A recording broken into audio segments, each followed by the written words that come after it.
Deus. Meus irmãos, a paz do Senhor. Vamos nos colocar de pé, vamos ler um texto na palavra do Senhor. Vamos ler o Salmo de número 16.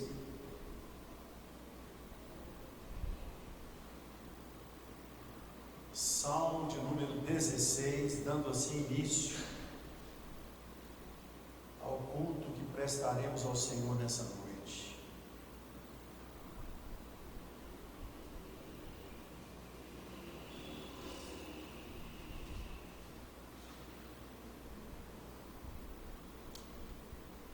Diz assim a palavra do Senhor: guarda-me, ó Deus, porque em ti confio. A minha alma disse ao Senhor: tu és o meu Senhor, não tenho outro bem além de ti. Digo aos santos que estão na terra e aos ilustres em quem está todo o meu prazer: as dores se multiplicarão àqueles que fazem oferendas a outro Deus.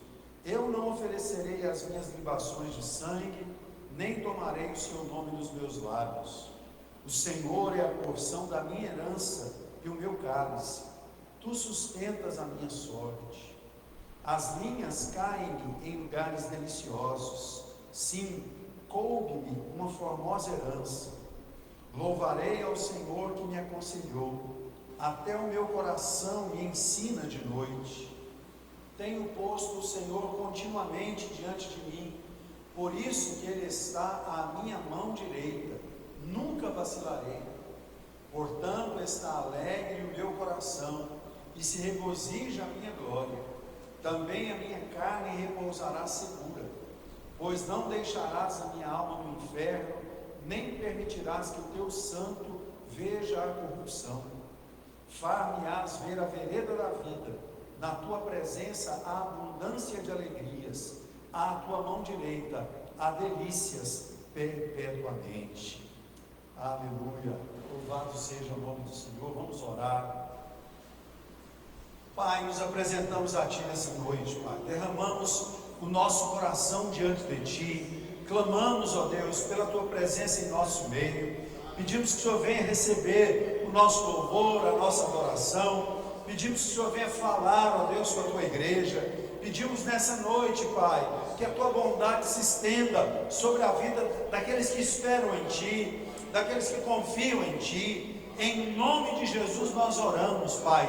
Em nome de Jesus nós clamamos. Abençoe aqueles que já chegaram, aqueles que porventura vierem à Tua casa nessa noite. Que a Tua bênção seja derramada sobre nós.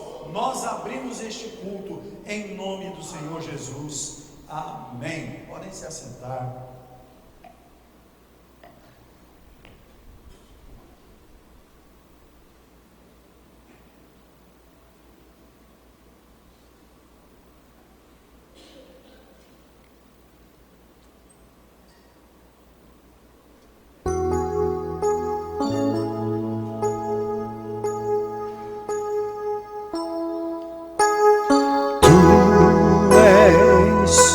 Fiel Senhor, meu Pai celeste, pleno poder, aos teus filhos dará. Nunca mudaste, tu nunca faltaste.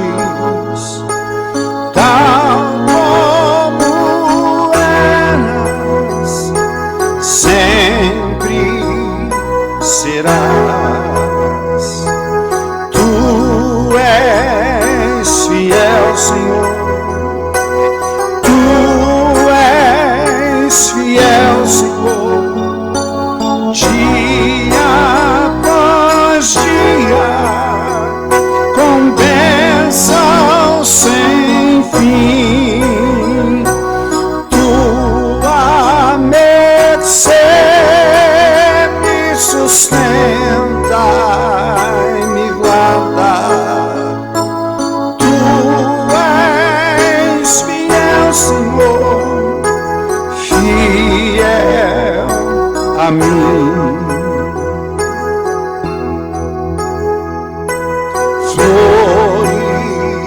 flores e frutos, montanhas e mares, sol, lua, estrelas no céu a brilhar,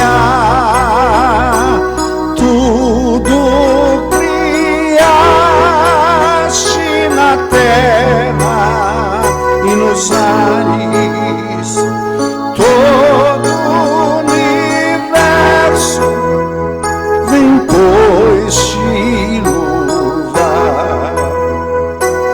Tu és fiel, Senhor, Tu és fiel, Senhor, dia após dia, com bênção sem fim. Tua mercê me sustenta e me guarda. Tu és fiel, Senhor, fiel a mim. Pleno perdão tu dás, paz, segurança, cada momento me guias, Senhor, e no porvir, ó, que doce esperança, desfrutarei teu rico favor.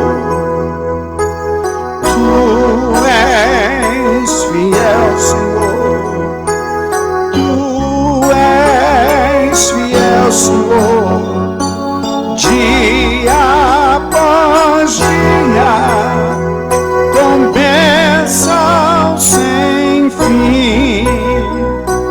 Tua mercê me sustenta e me guarda. Tu és fiel, Senhor, fiel a mim.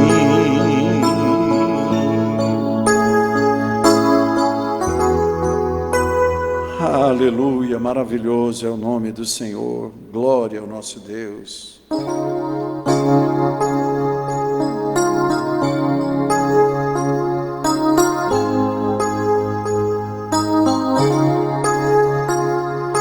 Minha vida seja assim,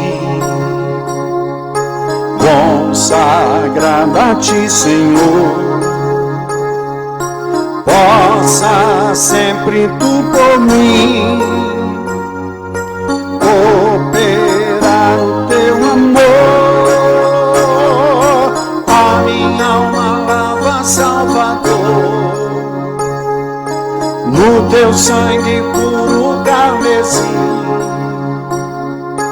Minha vida toma para ser, Senhor, Tua para sempre, sim.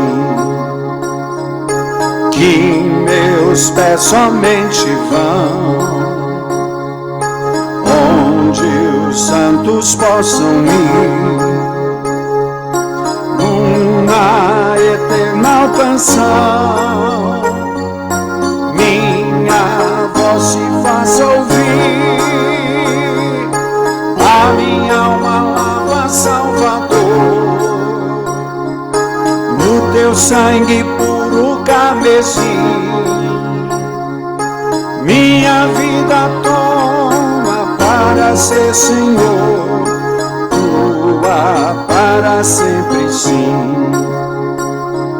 Seja o meu tempo já consagrado em Teu labor, que meus lábios, Jeová, falem só do Teu amor. A minha alma sangue puro carmesim, minha vida toma para ser Senhor, tua para sempre sim. Toma, ó Deus, o meu querer, faze o teu, ó Salvador, hoje habita no meu ser, enche-me do teu fervor, a minha alma lava, Salvador, no teu sangue puro carmesim, minha vida toma para ser Senhor, tua para sempre sim. Ó, recebe-me, Senhor, quando vem a teus pés, ó Salvador, hoje vem me consagrar, a minha alma lava, Salvador, no teu sangue puro carmesim, minha vida toma para ser Senhor, tua para sempre sim. Aleluia, maravilhoso e bendito é o nome do Senhor.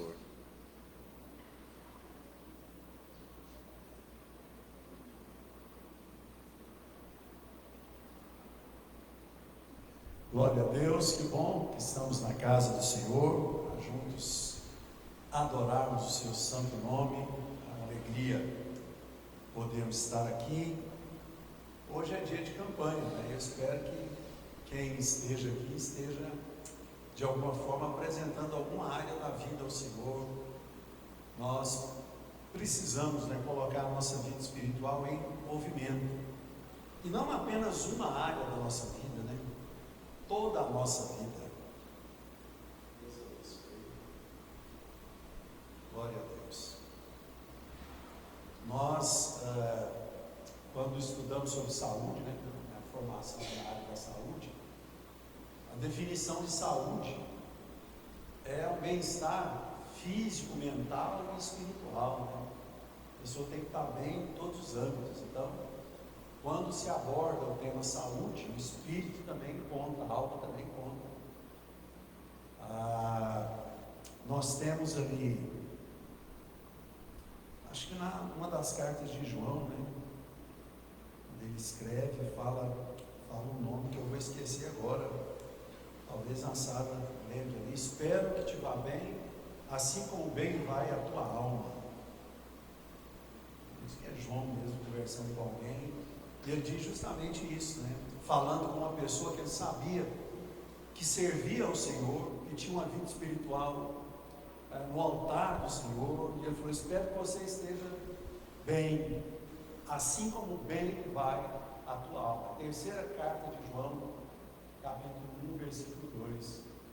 Ele está escrevendo para alguém lá, né? Só que ali no primeiro lá só tem Gaio. Nós estudamos nas epístolas de João, na escola bíblica dominical, a luta que Gaio enfrentou contra os seus opositores lá, né? Amado, desejo que te vá bem em todas as coisas e que tenha saúde, assim como bem vai a tua alma. Então, a definição de saúde da OMS pode-se dizer que foi baseada nesse versículo. E se alguém não escolheu esse versículo para se basear, a Bíblia se adiantou, porque essa é a definição de saúde, né? Então nós precisamos entender isso, e que Deus esteja realmente nos abençoando. Nós temos a alegria de receber conosco aqui a Casey e a sua filha Heloísa. A Heloísa linda que está lá sentadinha.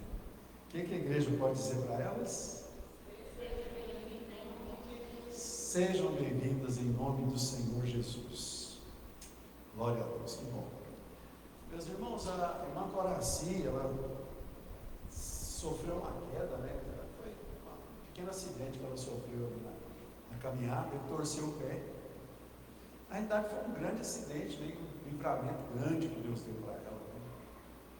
Um menino de bicicleta veio, pegou ela nas costas, assim, ela acabou ralando um pouco o cotovelo, o joelho, e torceu o pé. Graças a Deus não quebrou nada. A gente viu que foi um grande livramento mesmo. Estivemos com ela hoje ali, nós ungimos o pé dela, oramos, ela está sendo medicada, está recuperando, né? Tem tempo aí da recuperação. Cremos que Deus vai dar uma recuperação mais rápida para ela ainda do que o normal. Então esteja apresentando a irmã Coraci nas suas orações. Eu acredito que deve ter um grupo aí de oração, do ciclo de oração, mas ela não vai estar aqui nesses dias de oração, né, irmão? Depois comunica aí o dia que vai voltar. Aí eu sei que as irmãs conversam entre si aí, qualquer coisa, né? Estejam orando por ela. Vamos ouvir o nosso primeiro vice-pastor, Gilson. Sempre tem uma palavra muito abençoada, né? Vai orar também pelas nossas finanças. Nós vamos cantar hoje, irmã Kelly? Vamos ouvir o irmão Kelly logo na sequência.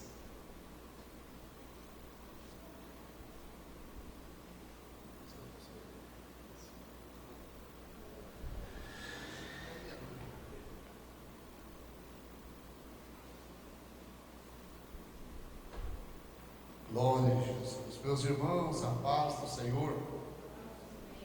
Graças a Deus, estamos alegres de estar na casa do Senhor esta noite, para aprendermos um pouco mais da palavra do Senhor, né? Meditarmos na palavra do Senhor.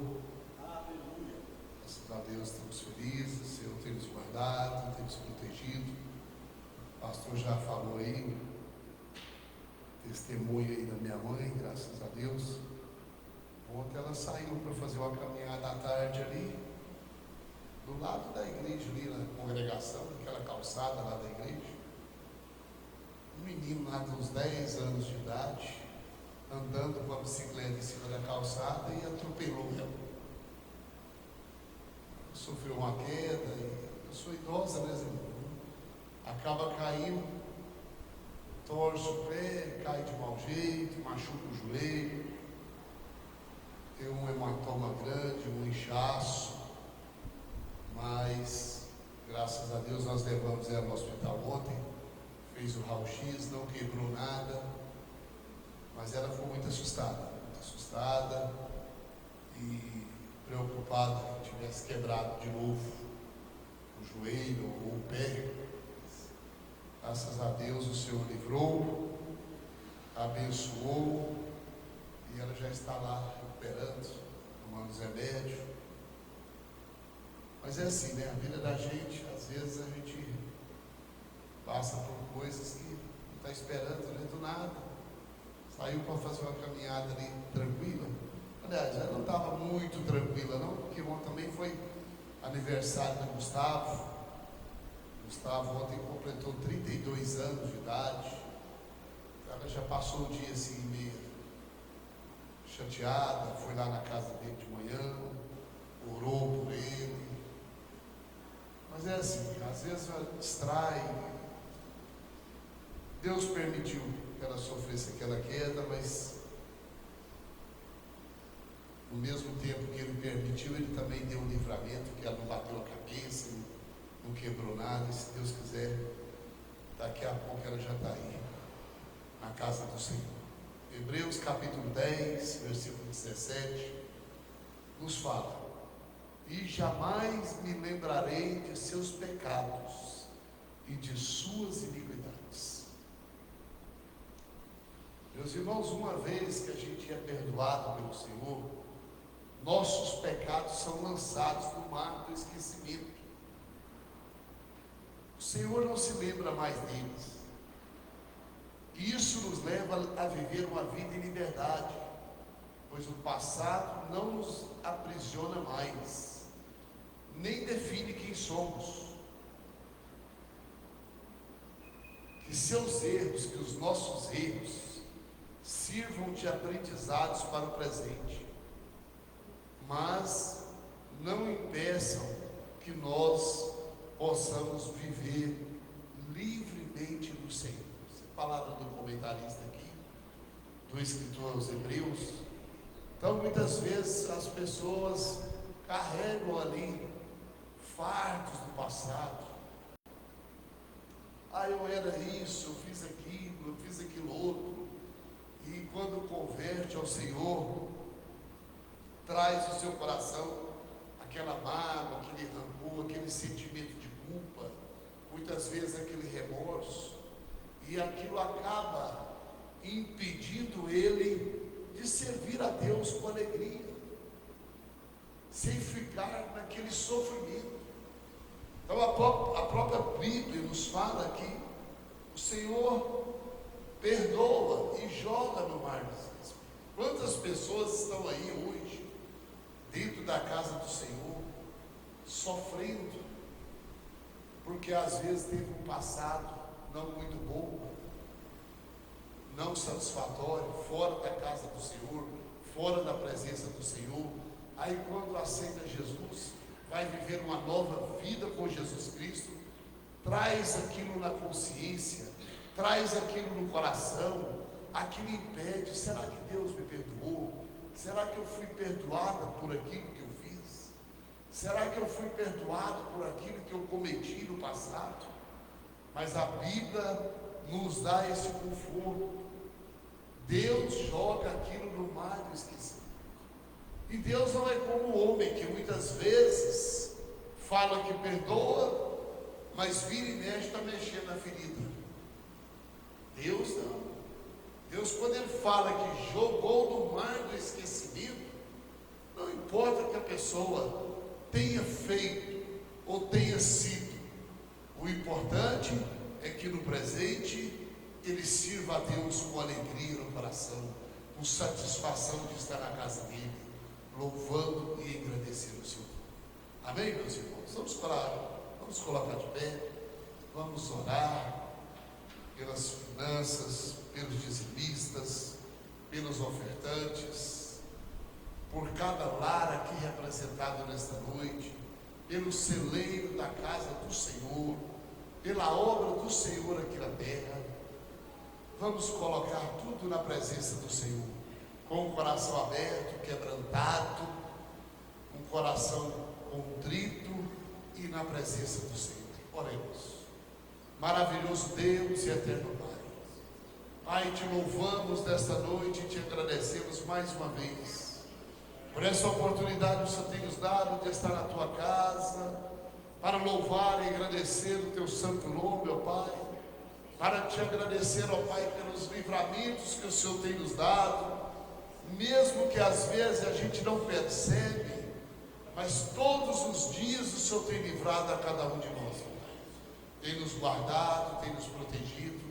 Abençoa cada lar aqui representado nesta noite, ó Pai. O Senhor sabe cada problema, cada dificuldade que nós enfrentamos no dia a dia, Pai. Visita cada lar, cada casa, cada família, ó Pai. Não deixe faltar na casa do Senhor mantimentos para a tua obra. Pai, prospere a vida daquele que oferta na tua casa, daquele que dizima na tua casa, ó Pai. Abençoe cada lar aqui nesta noite, ó Pai. Não sabemos a dificuldade, não sabemos o problema. Muitas vezes pode ser financeiro, outras vezes pode ser sentimental, mas o Senhor conhece cada um de nós, ó Pai. Abre portas aonde precisa ser abertas, fecha, ó Pai, aonde precisa ser fechada, mas guarda o teu povo, guarda cada irmão aqui nesta noite, guarda-nos, ó Pai, na tua presença, ó Pai, e nos livra de todo mal. Nós oramos e agradecemos em nome de Jesus Cristo. Amém, amém. Deus abençoe, pastor. Irmã Kelly, podem se assentar. Glória a Deus.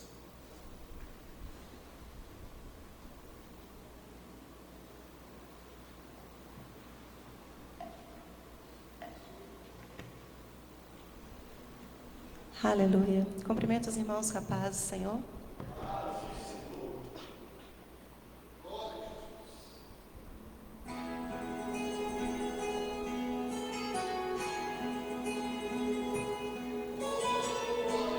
Por caminhos que trilhei,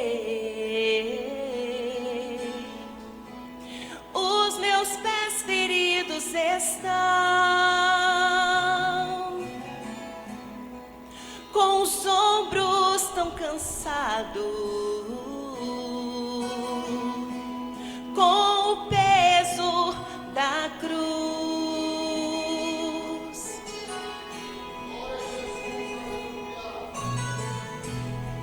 e as lágrimas insistem em meu rosto, vem molhar.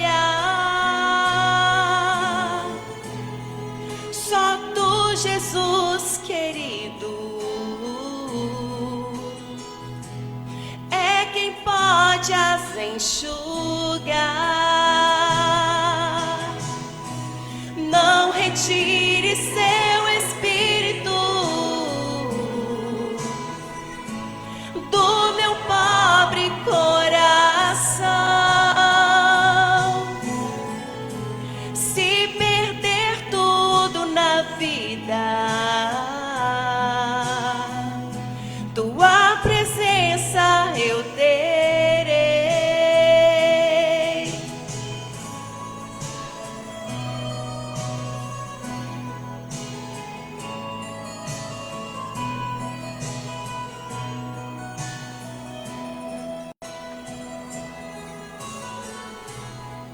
E quando tu voltares com os santos subirei muito além das estrelas. Eu então descansarei. Não retire seu espírito do meu pobre coração. Se perder tudo na vida, tua presença eu terei. Se perder tudo na vida, tua presença eu terei. Aleluia, Senhor, glória a Deus. Deus abençoe, glória a Deus. Maravilhoso e bendito é o nome do Senhor. Meus irmãos, nós vamos ler na carta aos Filipenses, no capítulo 4, versículo 9.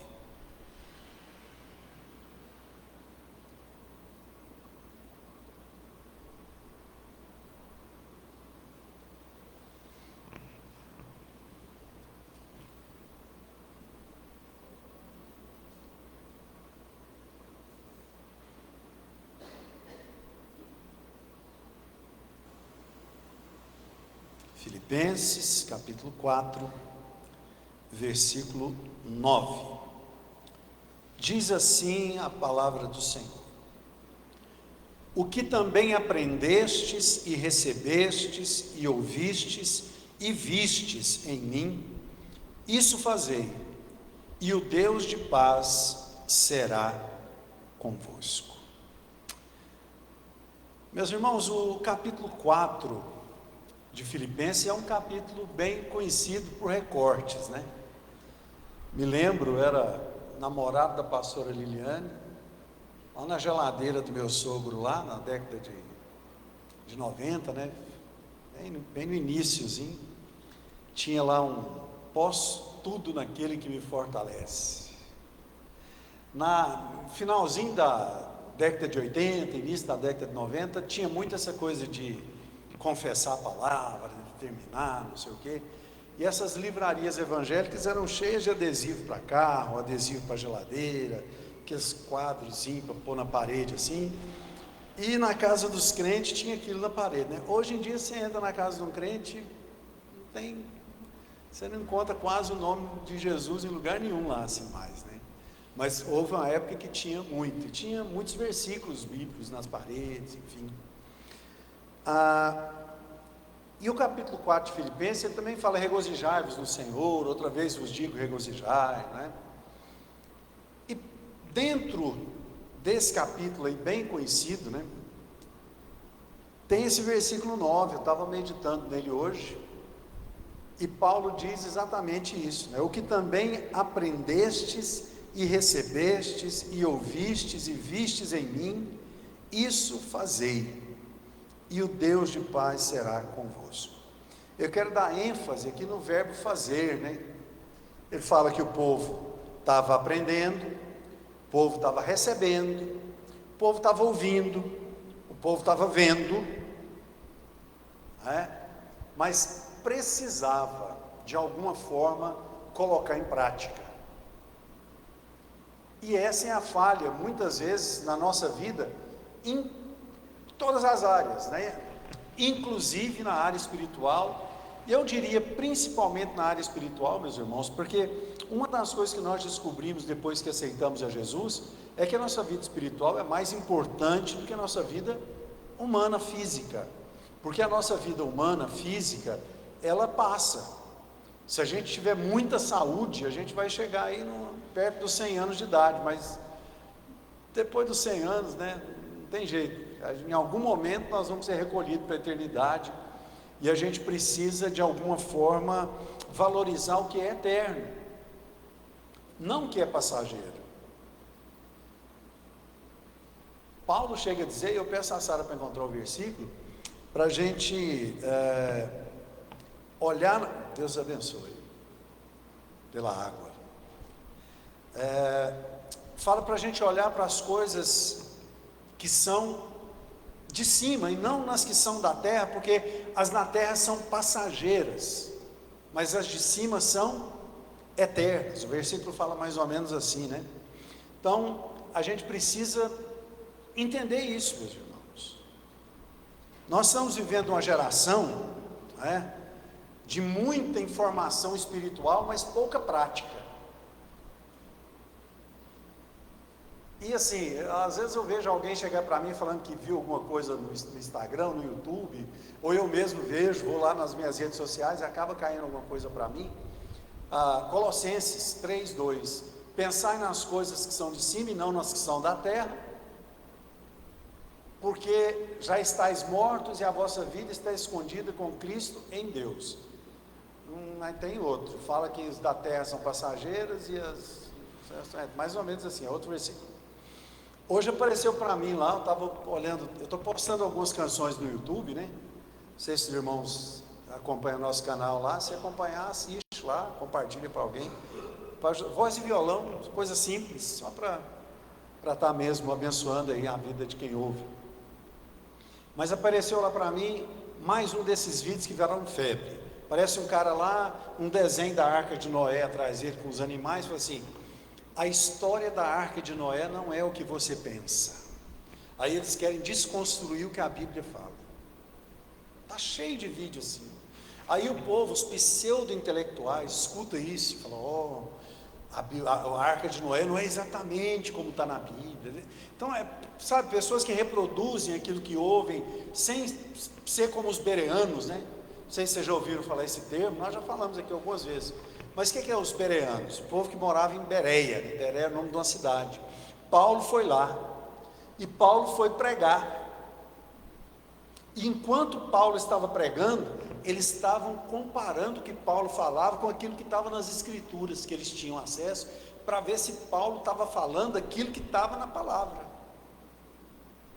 Hoje, o povo não está nem aí, escuta qualquer coisa, principalmente alguns aspirantes a pregador, e pregador itinerante, né? Pregador itinerante dá um trabalho, rapaz.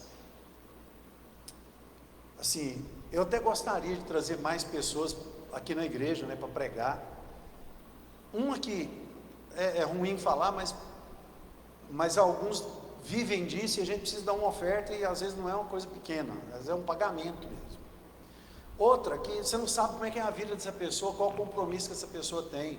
Eu fui na oficina mecânica levar o carro na quarta-feira passada, e o dono de lá é um pastor conhecido meu, e ele conversando sobre igreja e tal, ele falou: pastor, mas eu parei de levar pregador itinerante na minha igreja, tem uns 5 anos ou mais. Eu falei: é mesmo? Eu falei: é. Pô, levei um camarada conhecido meu, camarada, parecia que era uma pessoa, né, assim, bíblica mesmo, uma pessoa que ia. Aí eu sempre, estou lá no púlpito, o pessoal termina de ministrar o louvor, passa o microfone para mim, eu vou e passo para o pregador. Nesse dia tinha uma menina ministrando louvor, menina casada com um rapaz músico, e quando foi passar pregador, o microfone não estava muito bom, eu desci do púlpito, fui lá na mesa de som, quando eu mexi, ela terminou a música, ela já passou para o pregador. Quando ela já passou para o pregador, ele já pegou no braço dela e falou: minha filha, eis que eu te digo, aquieta o teu coração. Falou daquele jeito de profecia, não vou nem repetir. Eis que aquele que está contigo não é o teu.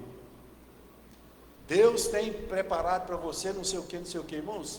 O pastor me contando a luta de uns 2 anos para ver se restaurava o casamento.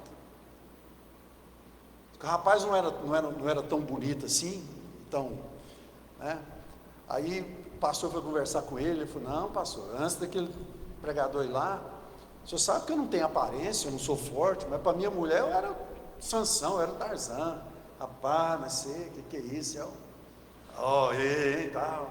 Aí disse que depois o cara falou que lá em cima do púlpito, agora meus braços é fino, eu não sei o que, eu não dou conta de fazer nada, o treino ficou feio, demorou uns 2 anos para consertar um negócio de um cara que chega e despeja uma palavra em cima do povo. A internet está sendo o palco desse povo.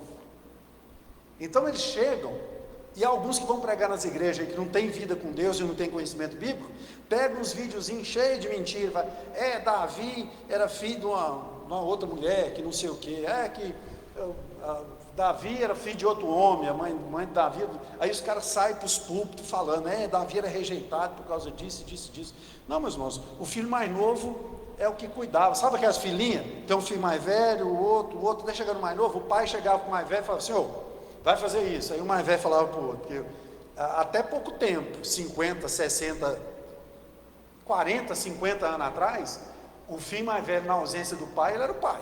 Ele mandava no irmão mais novo, não tinha o que ver. O irmão mais novo chamava o mais velho de senhor. Pensa 2.800 anos atrás.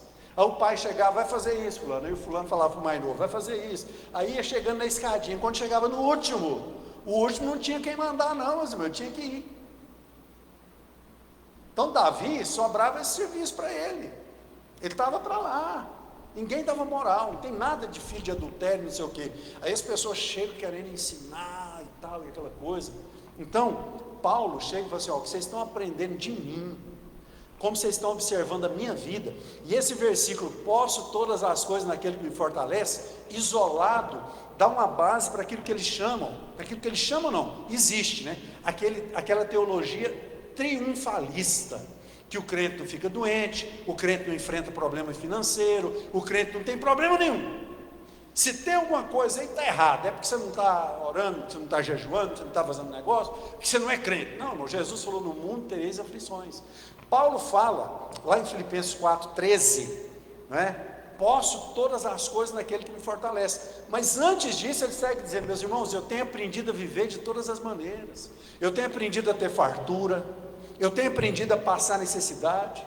Posso todas as coisas naquele que me fortalece. É isso que o contexto está dizendo, né? Aí ele chega no versículo 9, antes de chegar nessa parte, o que ele fala? O que vocês têm visto em mim, o que vocês têm ouvido, o que vocês têm recebido, pratica.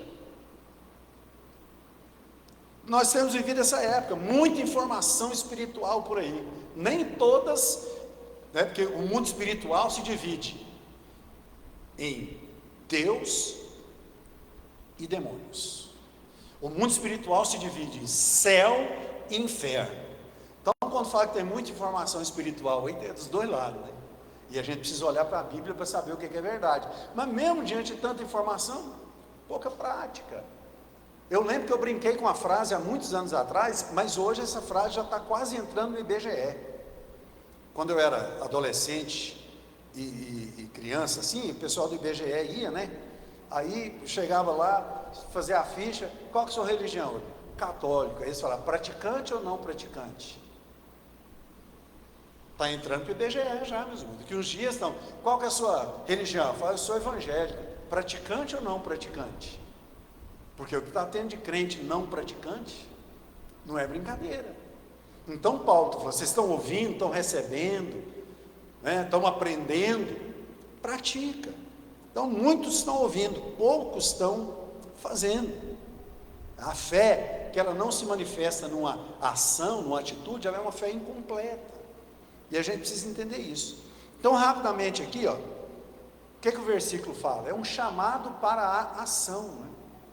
Paulo está chamando ao povo para agir, para fazer alguma coisa, é o que Deus espera.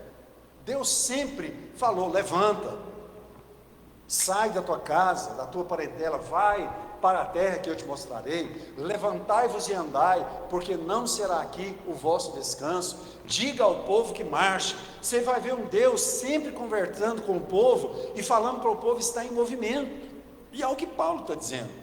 Paulo não está falando de intenção, né?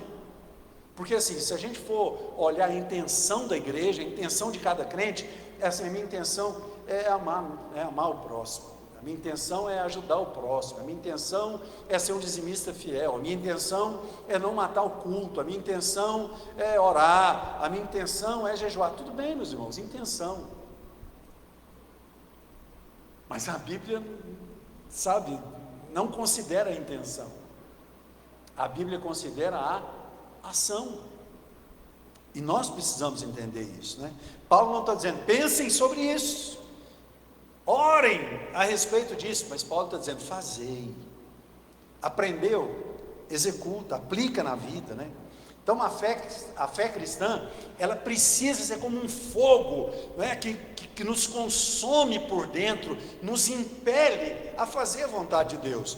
Tiago 1:22 diz assim, ó, sede cumpridores da palavra e não somente ouvintes, enganando-vos a vós mesmos.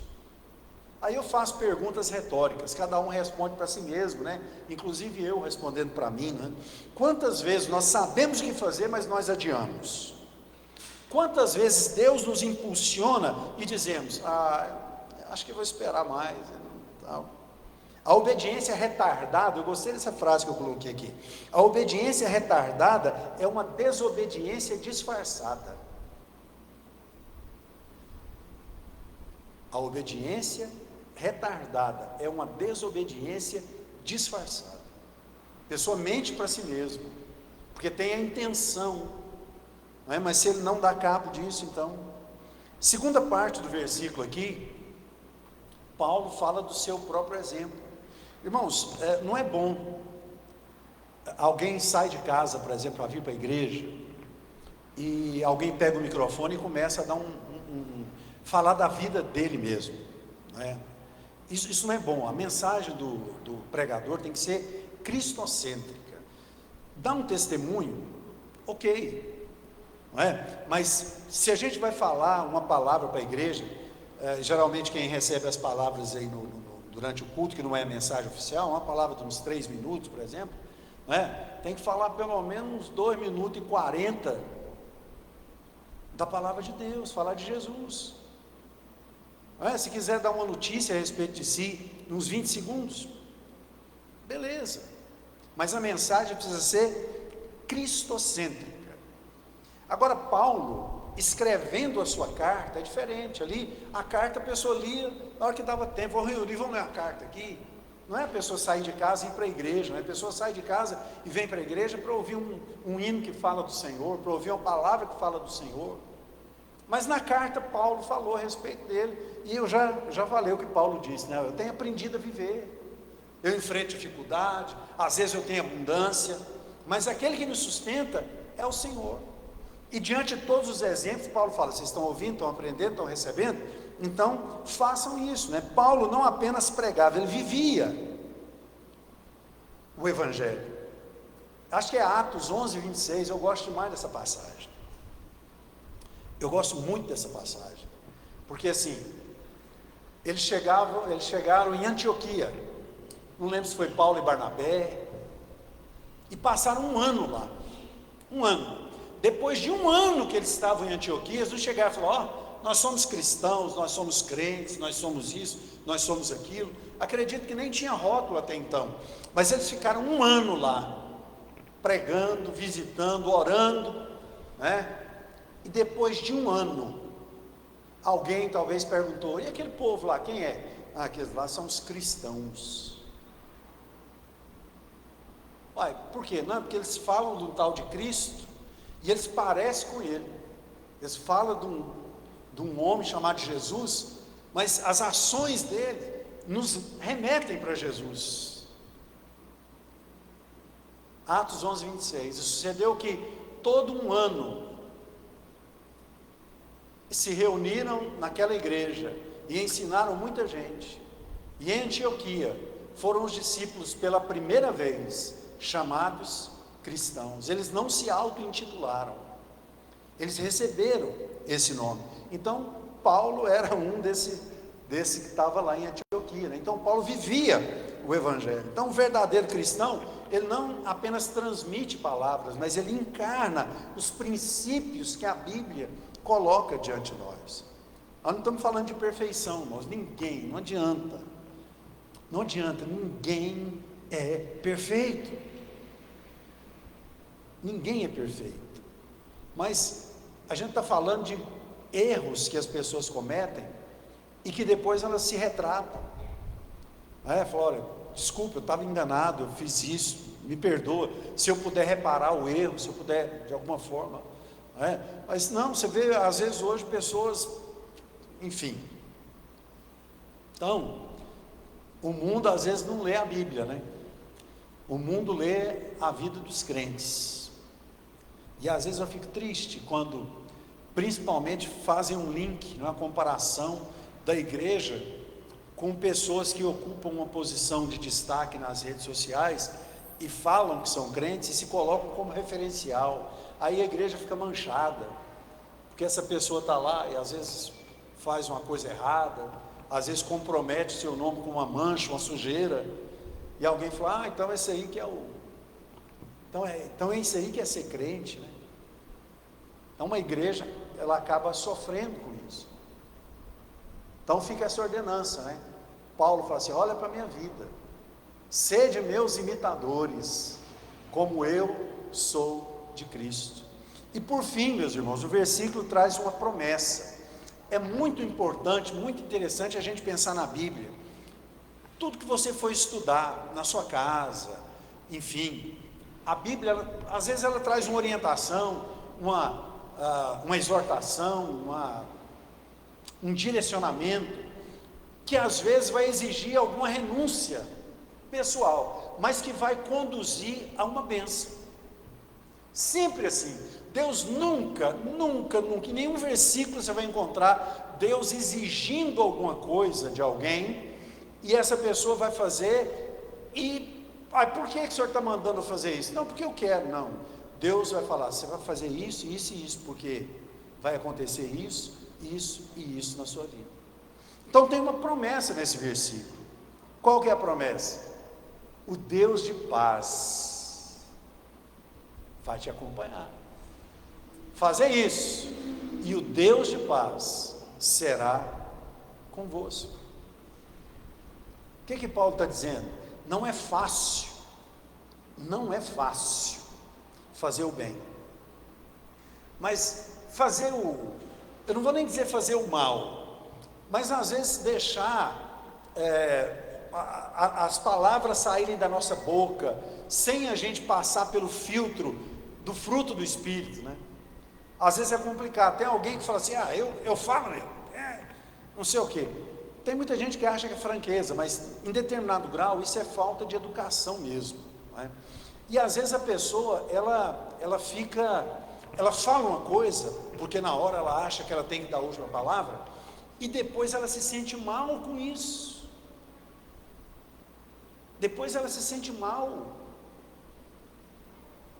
Quando Paulo fala assim, Paulo dá instrução, haja assim, assim, assim, assim, e o Deus de paz será convosco. Paulo está dizendo em outras palavras, não vai ser fácil fazer o que é certo, não vai ser fácil fazer o bem, isso pode até te trazer algum ônus, isso pode te trazer até algum prejuízo pessoal, mas o resultado disso seu coração vai estar tranquilo, o Espírito Santo de Deus vai estar te consolando, vai estar te ajudando, vai estar te guardando, vai estar te dirigindo. Irmãos, e a bênção vem. A bênção vem. Eu lembro, eu contei para vocês numa época aqui, um testemunho que aconteceu conosco. Eu tinha um carro preto, um Prisma, na época que saiu o Prisma, nós tiramos um 0, e eu fui para o culto 7 horas da manhã, cantar, ir lá e fazer um louvor, ajudando o irmão que fazia um culto 7 horas na igreja que eu congregava. Meu culto era meio-dia, mas 7 horas eu ia lá e tal. Quando eu saí do culto, eu olhei, o capô estava todo riscado. Aí na hora eu falei com Deus, falei, Deus, mas Senhor, eu vim para a igreja, acontece isso. Mas eu guardei meu coração, fiquei triste e tal, não sei o que tem. Vamos, orei, falei, Deus, aí comecei a procurar pintor, e os caras falando, pintar capô não é fácil, esquenta e borbulha, não sei o que tem e tal. Aí eu estava triste, mas tranquilo, paz, tá bom, não tem problema não. Não passou, sei lá, um mês, um irmão chegou na sala, minha sala, eu tinha uma sala na igreja, chegou e falou, você está querendo gravar? Não estava? Eu falei, eu estava querendo gravar um CD na época, foi 2006. Ele falou assim, eu trouxe uma caixinha de caneta Bic para te ajudar aí. Eu falei, obrigado, Deus abençoe. Saiu da sala, conversamos, orei com ele, agradeci. Quando ele saiu, eu fui abrir a caixinha, tinha R$10.000 lá dentro. Então assim, não é fácil, a vontade é sair culpando, foi fulano, não é possível, foi fulano, tem câmera aí, não sei o que, para correr atrás de uma coisa que não vai fazer nada, não vai adiantar nada. É a vida que segue, graças a Deus, né? Deus vai nos guardando, nos abençoando. É isso que Paulo está falando. E o Deus de paz será convosco. Então a presença do Deus da paz acompanha quem fala a verdade. No primeiro momento, às vezes, agir com verdade, como eu disse, traz algum ônus pessoal, mas é Deus que nos dá paz. Então a paz aqui, ela não é ausência de conflito, de maneira nenhuma. Paulo não está dizendo aqui, faz o que é correto, anda bem, que vai dar tudo certo para você, você não vai ter nenhum incômodo na vida. Não é isso que Paulo está dizendo. Às vezes nós vamos ter incômodo, sim. Aliás, Jesus falou assim, se o mundo te odeia,